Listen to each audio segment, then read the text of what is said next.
اللہم صلی علی محمد وعلی آل محمد وبارک وسلم۔ اللہ کس سے راضی ہے اور کس درجے پر راضی ہے؟ ہمارے ہاں بدقسمتی سے اللہ کے راضی ہونے کو صرف اور صرف مال و دولت سے جوڑ دیا گیا۔ ھذا من فضل ربی کا تعلق اب بڑے بڑے گھروں سے، کاروں اور کاروباروں سے ہے۔ بے شک یہ اللہ کی نعمتیں ہیں، لیکن اس سے بڑی نعمتیں اللہ کے ہاں کچھ اور ہیں۔ آئیے اس کو ایک اور طرح سے سمجھتے ہیں۔ اللہ جب کسی سے ناراض ہوتا ہے تو سب سے پہلے اس سے رحم دلی اور عاجزی واپس لے لی جاتی ہے۔ اگر انسان اس پر استغفار نہ کرے تو اس سے حسن اخلاق واپس لے لیا جاتا ہے، اعمال صالح اور فرائض چھن جاتے ہیں، پھر ندامت اور لاس کا احساس ختم ہو جائے تو ایسے انسان کو مال و دولت سے نواز کر اس کے دل پر مہر ثبت کر دی جاتی ہے۔ آپ حامان، فرعون، نمرود کو دیکھ لیں۔ آپ آج اپنے ارد گرد مال و دولت کے نشے میں سرشار امیروں کو دیکھیں، آپ کو یہ پیٹرن ہر جگہ نظر آئے گا۔ قرآنی پیغمبروں میں سوائے حضرت داؤد اور سلیمان کے سارے پیغمبران کرام مال و دولت سے کوسوں دور نظر آتے ہیں، جبکہ ان سب کے دشمن انتہائی امیر اور صاحب ثروت، صاحب حیثیت لوگ۔ اور پھر نرم دلی کو قرآن یوں بیان کرتا ہے کہ اب تک ایمان والوں کے لیے وقت نہیں آیا کہ ان کے دل ذکر الہی سے اور جو حق اتر چکا اس سے نرم ہو جائیں، اور اس نے اخلاق کو اللہ کے نبی نے نامہ اعمال میں سب سے بھاری عمل قرار دیا۔ فرائض سے بڑھ کر ایمان کے اخلاص اور تکمیل اور قبولیت کی سند اخلاق ہے۔ اور بلے شاہ نے کہا تھا، تسبیح پھری تے دل نہیں پھریا کی لینا تسبیح پڑھ کے۔ اور اقبال سے منسوب ہے کہ وگر نہ پڑھنے کو سب خاص و عام پڑھتے ہیں، ہزاروں طوطے ہیں کلمہ کلام پڑھتے ہیں۔ اور پھر نبی رحمت نے فرمایا، جو نرم مزاجی سے محروم ہوا وہ بھلائی سے محروم ہوا۔ اگر ایمان کے لیول کی بات کی جائے تو اس کے لیول بنانا یا گننا ناممکن ہے۔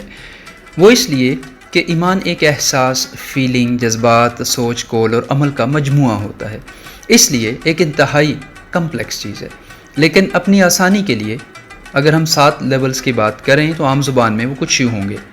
نام کے مسلمان، انہوں نے صرف شہادت دی کہ اللہ ایک ہے اور محمد رسول اللہ صلی اللہ علیہ وسلم اللہ کے رسول ہیں، اور بس۔ پھر وہ ہیں جو کبھی کبھار عبادت، تلاوت اور عمل کر بھی لیتے ہیں، اور پھر اس کے بعد وہ ہیں جو صرف فرائض کو پورا کرتے ہیں، نہ سمجھنے کی کوشش کرتے ہیں، نہ کبھی احساس عبادت ان کے اندر جاگتا ہے، یعنی کہ یہ وہ ہیں جن کا سارا کام ان کے حلق سے نیچے نہیں اترتا۔ پھر وہ ہیں جو پورے خشوع خضوع کا مظاہرہ کرتے ہیں، لیکن یہ خشیت صرف عبادات میں ہوتی ہے، کاروبار اور سماجی زندگی میں یہ اپنی مرضی ہی کرتے ہیں۔ پھر وہ ہیں جو اپنے کاروبار میں بھی سچ اور امانت کو بھرپور طریقے سے اپلائی کرتے ہیں، لیکن اسلام کو سختی اور جبر سے منسوب کرتے ہوئے اپنی زبانوں کو اور اپنے رویوں کو بہت سخت رکھتے ہیں۔ پھر وہ ہیں جو ان سب کے ساتھ ایمان سے حسن اخلاق کو مزین کرتے ہیں، اور پھر آخر میں وہ ہیں جن کے دل ایمان نے مسخر کر لیے ہیں۔ وہ الفت، محبت، پاکیزگی، رحمت کی مزین تصویر بنتے ہیں۔ وہ ایسے بن جاتے ہیں جیسے ایمان ان سے چاہتا ہے۔ ان کی نمازیں معراج ہوتی ہیں، ان کا قرآن ان کو رلاتا ہے، ان کی راتیں جاگتی ہیں، ان کی زبانیں ذکر سے تر رہتی ہیں۔ انسان تو کجا، وہ کسی جانور کو بھی مصیبت میں دیکھ کر بے کل ہو جاتے ہیں، اور ان کے الفاظ نہیں بلکہ ان کے کان، ان کی آنکھیں، ہاتھ اور پاؤں حق بن جاتے ہیں، حق کے مبلغ بن جاتے ہیں۔ اور اسی کے لیے اقبال نے کہا تھا، ہر لحظہ ہے مومن کی نئی شان نئی آن، گفتار میں کردار میں اللہ کی برہان، قہاریو غفاریو قدوسیو جبروت، یہ 4 عناصر ہوں تو بنتا ہے مسلمان۔ یہ راز کسی کو نہیں معلوم کہ مومن قاری نظر آتا ہے، حقیقت میں ہے قرآن۔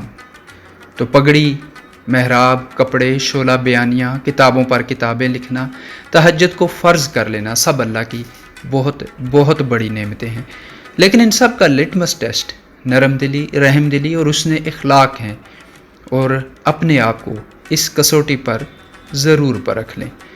تو اگلی دفعہ اپنے سارے ثواب، صدقات، نمازیں، حج اور ہر چیز گن لیں تو جھک کر اپنے دل کو دیکھ لیں، اور جو بول رہے ہیں ان الفاظ کو پرکھ لیں۔